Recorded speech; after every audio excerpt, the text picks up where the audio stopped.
President Biden says America needs his agenda, but Democrats can't even agree on it. Nancy Pelosi is struggling once again to get her party on board, and she says she hopes to pass infrastructure today, and that's even after Biden begged Democrats to do it. I'm asking every House member of the House of Representatives to vote yes on both these bills right now. Send the infrastructure bill to my desk. Send the Build Back Better bill to the Senate. And liberals are ramping up the intimidation tactics on those who want to pump the brakes, like Joe Manchin. Joe Manchin, why won't you fight for me? Joe Manchin, is it worth it? Is the money worth it? Is the money that important, Joe Manchin? Is it more important than my life, Joe Manchin? Is it more important than your kid's life?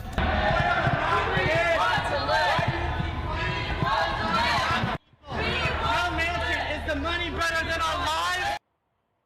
Manchin is, Jesse, driving a Maserati and living on a boat. Why isn't he a Republican? Just get on with it already. Come on over, Joe. It's nicer on this side. The Democratic leadership is very old, Dagan, and the older you get, the more stubborn you get. You're laughing because you're not even 30, Lawrence, but you'll get to where we are soon. Joe Biden's so old, he proposed to his wife 8 times before she said yes. Nancy's 81. Have you ever met an 81-year-old who changed their mind about anything?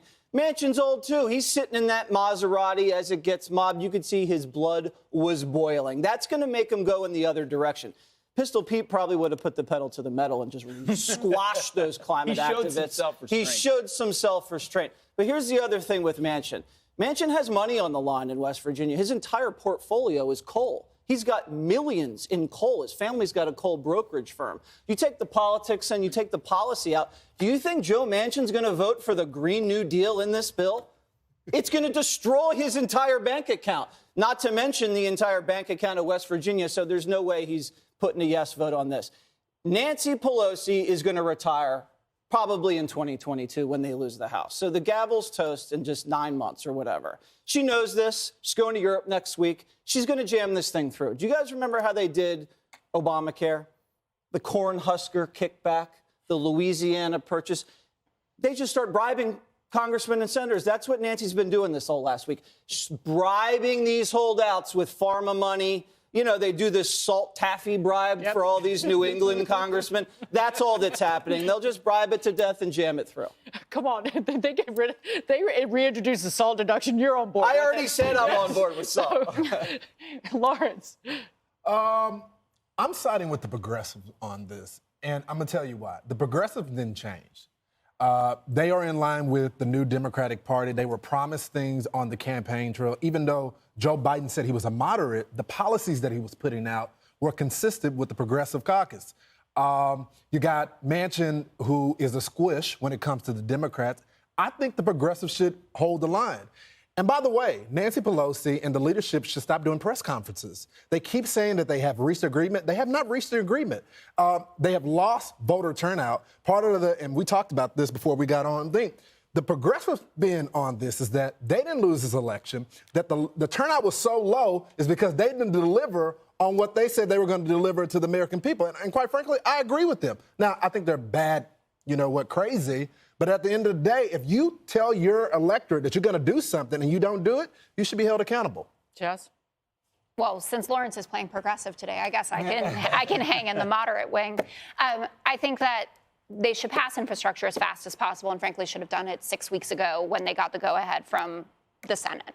And that's something that's hugely popular with the American public. They had, 7, 8 Republican senators on board. It's a win for everybody. Infrastructure always works that way. And then everyone has something to go into the midterms with. So, we have the American Rescue Plan plus infrastructure. Republicans will have infrastructure.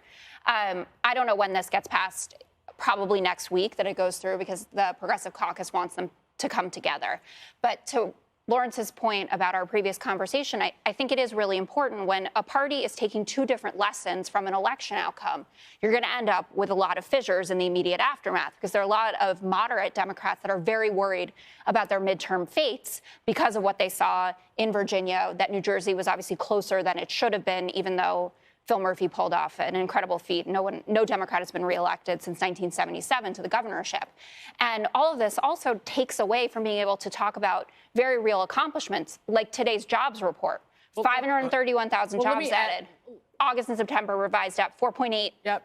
Unemployment rate, 5 million jobs added in total, Dow all-time highs. These are things that Democrats need to be focused on and not the infighting. All right, 4.6% unemployment rate because it fell 0.1%. So that's even better news. But Great. on that note, I love Mr. it. Hegseth, Biden today said we need these bills to put the pandemic behind us. The pandemic is over. This evidence on the economy. We're coming out of this. The economy is growing. Pandemic over. And also as evidence, Biden last week, when he was campaigning for Terry McAuliffe, he was armpit to armpit with people in like a liberal mosh pit. No mask anywhere. Pandemic is over. Well, that's a garbage way they're attempting to sell it. I think the bigger dynamic here is what happened in Virginia and New Jersey. And Jesse, you mentioned the Cornhusker kickback and the Louisiana Purchase. How many members of Congress that were a part of those deals are still members of Congress? Yeah, you're right. Because eventually it comes back to you. Yeah. And so it's Gottheimer and the others in the moderate wing of the Democrat Party that are saying, hey, how about we hold out 72 hours so we can read the 2,000-page socialist bill that doesn't even have a CBO score right now? Right. Because Nancy wants, yet again, to pass the bill so that we can all find out what's in it. We have no idea what's in it. They know it. They're breaking. We were going to go back to norms in the House of Representatives, right? Yeah. They've held the vote open longer than any other vote before. There's no regular order at all. She's jamming this through. They say it's going to reduce the deficit. Right. I mean, the Wall Street Journal is pointing out today it's actually a $4 trillion bill. And that infrastructure bill that the left loves so much, if only there was some infrastructure in there. Because left most of and it's the right human loves it. infrastructure.